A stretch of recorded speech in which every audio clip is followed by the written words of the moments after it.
ඕගොල්ලන්ගේ ජීවිතයේ ඇතුලේ මෙන්න මේ කියන ಗುಣධර්ම ටික ටික හදන්න.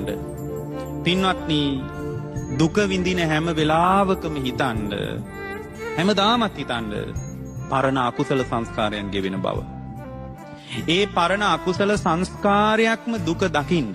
දුක ඇතුලේ තියෙන්නේ මගේම අකුසල සංස්කාරයක්. මේකට නම් අපේ මහත්ය වග කියන්න ඕනේ නැහැ, දරුවෝ වග කියන්න ඕනේ නැහැ, බිරිඳ වග කියන්න ඕනේ නැහැ, ස්වාමියා වග කියන්න ඕනේ නැහැ, හාන්දුරුවෝ වග කියන්න ඕනේ නැහැ. මේ දුක කියන්නේ මගේ අකුසල සංස්කාරයක් කියලාම හිතන්න.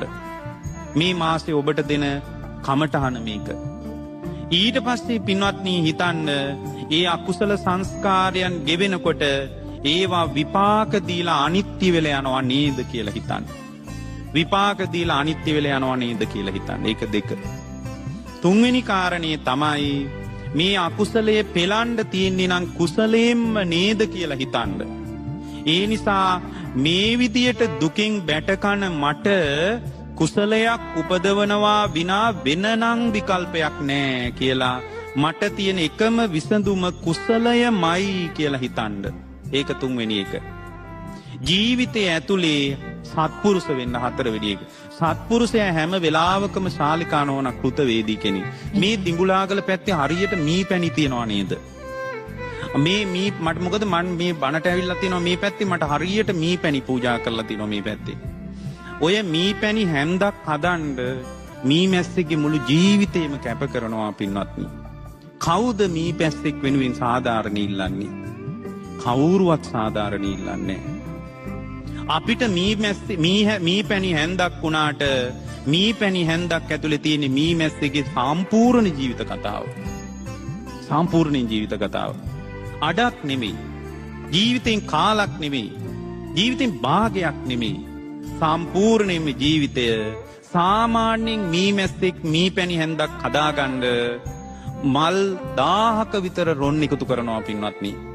මී මැස්සෙක්ගේ ශරීරයේ ආමාශ දෙකක් තියෙනවා. එකක් මී පැණි එකතු කරන එක. සසරන පරණ විශාල කර්මයක් මී මැස්සෙක් ගෙවන්නේ පින්වත්නි.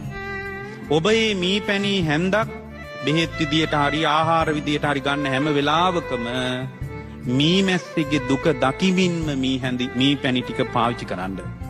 අන්න ඒ විදියට ජීවිතේ අත්දකින්නේව කමටහන් කරගන්න. මම මේ උදාහරණයක් ඔය පින්නතුන්ට කිව්වේ.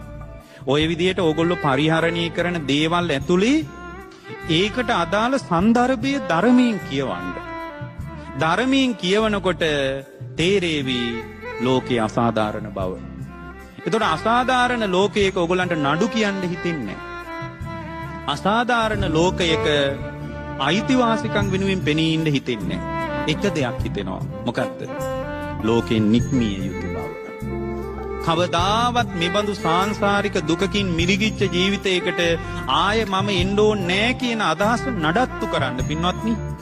ඔය පින්නතුන්ලා හැමදාමත් නඩත්තු කරන්නේ ආත්ම දෘෂ්ටියකින් මමත්වයකින් ගත්ත ලෝකයක් නඩත්තු කරන්නේ. පින්වත්නි ඇතුලේ කුසලමය නඩත්තුවකට සූදානම් කරගන්න ඇතුළ. මොකක්ද මේ සැලසුම? හැම වෙලාවකම ශාලිකා නෝනා අපි හිතන්න ඕන මේ ජීවිතය කියන්නේ නිවීමටම ලැබිච්ච අවස්ථාවක් විදියට. පින්වත්නි ගොඩාක් හේතුඵල නිවීම පිණිස අපට සකස් වෙලා. ගොඩාක් හේතු සකස් වෙලා. මේ ජීවිතේ ගොඩාක් වටිනවා.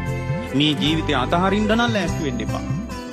මේ ජීවිතය අතහරින්න සිතුවිල්ලක්වත් එවණැල්ලක්වත් උපදව ගන්න එපා.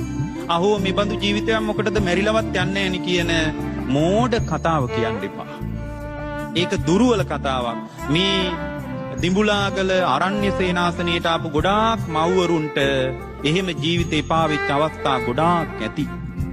ඒ හැම වෙලාවකම හිතන්න මේ දුක දැනින්නේම මේ දුක මට ගෝචර වෙන්නේම නිවීම පිණිසයි.